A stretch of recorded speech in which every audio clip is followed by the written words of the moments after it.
जिनको व्यापक ब्रह्म निरंजन कहते, सच्चे पिता कुल मालिक सतगुरु भगवान से वरदान में मांगकर इन्होंने अपनी देवी आद्या महाशक्ति को सौंप रखा। यही आद्या महाशक्ति अपने 3 पुत्र ब्रह्मा विष्णु शंकर के द्वारा इस मृत्यु लोक का संचालन करती। इनका बहुत बड़ा मंत्रिमंडल है। जैसे प्रधानमंत्री का मंत्रिमंडल होता, उसके कृषि मंत्री अलग, वित्त मंत्री अलग, रक्षा मंत्री अलग, लेकिन कुल मिलाकर प्रधानमंत्री होता।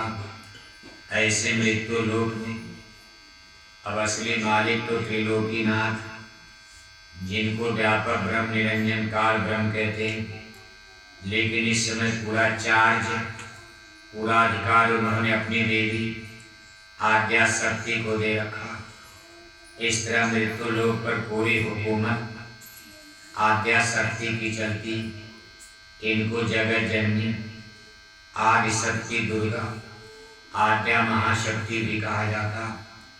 अब इन्हीं की आगे नवरात्रि में साल में 2 बार, एक बार चैत की नवरात्रि और एक बार क्वार की नवरात्रि में इसी आदि शक्ति की लोग पूजा करते। अब इन्होंने अपनी कला के द्वारा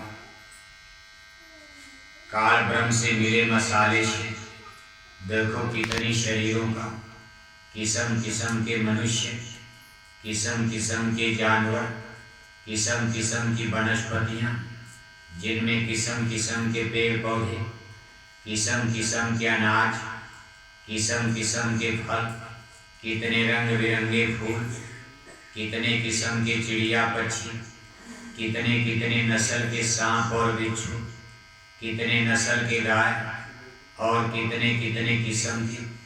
अब ये सब इनकी कला से, ये सब मसाला इस समय आदि शक्ति इसी दुर्गा के पास है। इसी में से अपने पुत्रों को देती रहती है और कलाएं भी देती है।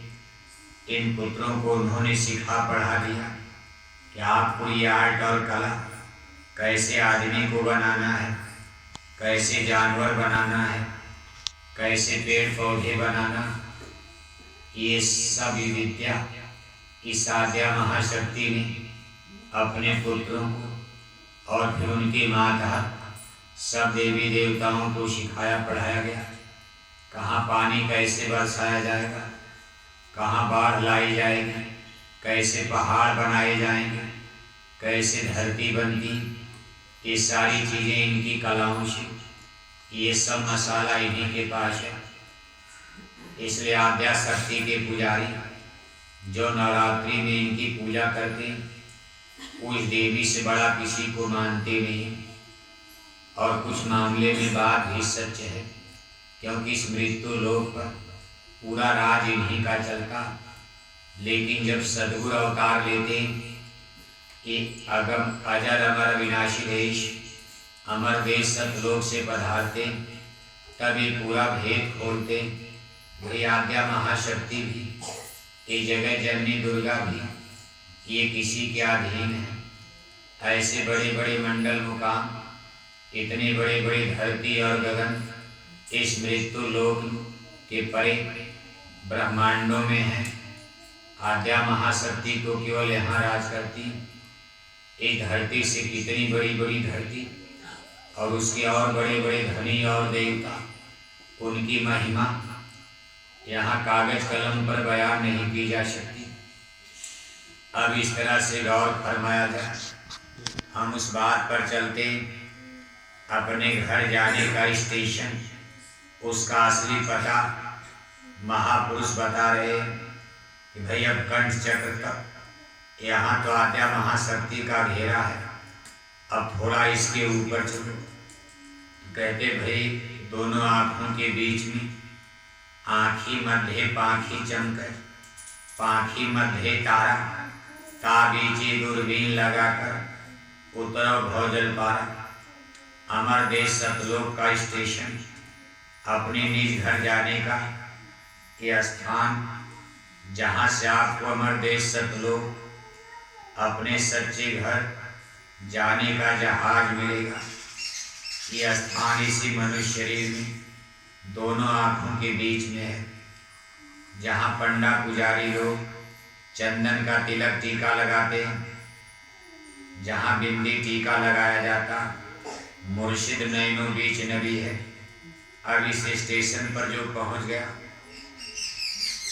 यहाँ उसको नाम का जहाज, जो जहाज अमर देश को जाता, इसको शब्द की डोरी नाम का जहाज कहते हैं। गुरु महाराज फरमाते हैं कि मेरे रंग महल चल आओ, दिखाओ तो ही अगम गली। ये रंग महल के तीसरे तिल मुकाम पर, जहाँ तीनों की एक तार मिलाओ, पिंगला पिंगला और सुखमना, ये तीनों धारें जब यहाँ एक हो जाती, दृष्टि एकाग्र हो जाती। अब यहाँ दृष्टि एकाग्र करने में, इन दोनों आँखों के बीच में पहुँचने का मतलब आपका मन, आपका चित्त यहाँ एकाग्र हो जाए। इसके लिए गुरु महाराज युक्ति बताए कि सतगुरु सेवा नाम कमाई, सत्संग महिमा किया बखान। कि सत्संग करते रहो, सेवा करते रहो, सुमरन ध्यान भजन करते रहो। इन सब चीज़ों के करते करते एक दिन ध्यान दोनों आँखों के बीच में टिक जाएगा। अभी तो टिकता नहीं है। आप माला पूजा करते हो, अब हाथ में माला लेकर जय बोले जय बोले, लेकिन ध्यान आपका खेत में चला गया, कहीं किचन में चला गया। जल्दी जल्दी पूजा करो, बच्चों को स्कूल जाना, उनकी टिफिन भरनी है, कहीं उनकी बस न छूट जाए, उनका पूरी परेठा बनाना। अब देखो ध्यान तो इधर लगा, क्योंकि कई युग और जन्म बीत गए, ये ध्यान दुनिया में ही भटक रहा। अब जब कई जन्मों की आदत, तो जो 4 महीने में तो ठीक होनी नहीं, वैसे गुरु महाराज दया कर दें, एक पल भी नहीं लगता।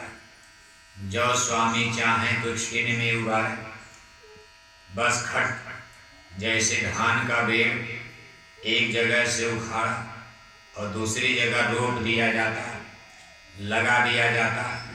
बस दुनिया से ध्यान को हटाकर दोनों आँखों के बीच में लगते ही अंदर से नाम धुन ये घंटे सन की आवाज़ आने लगती।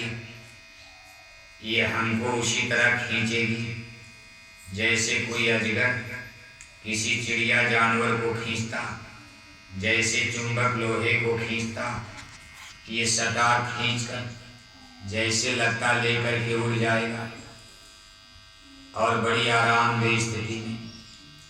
लेकिन कुल मिलाकर दोनों आँखों के बीच में अपने ख्याल ध्यान को टिकाना ये बड़ा मुश्किल होता, और ये तब तक संभव नहीं जब तक हम जगत में, जगत की वासनाओं में, लोभ और मोह में भटक रहे। भटक में क्यों उम्र खोते, कहीं तुम ठीक नहीं लगना। इसीलिए एक्सरसाइज ये अभ्यास कसरत, जैसे विद्यार्थी एक दिन में मास्टर नहीं बनता, एक दिन में डॉक्टर इंजीनियर नहीं बनता। 20-25 साल, कभी कभी 30-35 साल, जिंदगी का 1/4 हिस्सा मास्टर डॉक्टर इंजीनियर बनने में आदमी का देखो जिंदगी खत्म हो जाती है।